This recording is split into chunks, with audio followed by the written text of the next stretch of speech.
Before showing you how to archive your mailbox, I'm going to give you another little useful tip. To find the total size of your mailbox, you right-click on it, click Properties, and then simply click Folder Size. It's going to go and calculate every folder within your mailbox, give you the size of each folder, and your total size. The total size is right here. In this case, it's a little bit more than 2 million kilobytes, which is about 2 gigabytes.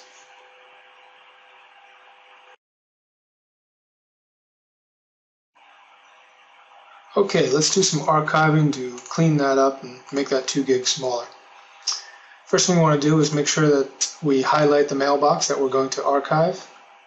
Click File, then Archive. Again, make sure that the mailbox is highlighted. Archive items older than, we want to put in the appropriate date. Right now I have 1/1/2009, which is going to archive everything in 2008 and prior. I'm going to keep that. Include items with Do Not Archive checked. I'm going to leave that option unchecked.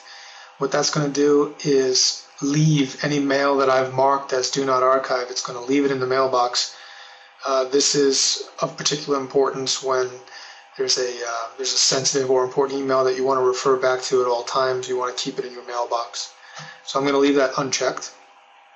And then the last option, Archive File, this is the name of the location where the archived mail is going to go. It's a PST file. I'm going to click Browse. The default sometimes is usually something like Outlook PST. You want to give it a name that's relative to the archive that you're doing. In this case, I'm archiving everything in 2008 prior, so I'm putting in a name of archive2008.pst. So I'm going to keep that. I'm going to say OK. And I'm going to say OK again, and the archive is going to start. You know that the archive is starting because down here in the lower right-hand corner you see a status of archiving, and you can actually cancel the archive if you want to.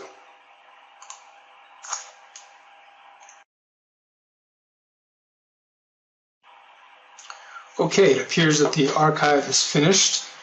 Down in the lower right-hand corner, you don't see the status anymore, and it says all folders are up to date. So the archive is finished. If we go over to the left-hand pane where the folder list is, we now see an archive folders has appeared in the list. If we expand that, you'll notice that the folder structure is exactly the same. It's a replica of my main mailbox. And that's the really cool thing about this, about archiving in this method. It keeps your entire folder structure. So if you have folders and subfolders, etc., in your mailbox, then it's going to keep all that intact and just place the emails that you've identified to archive, and it's going to place them in the correct folder structure. It's really useful when you're referring back to an archive folder.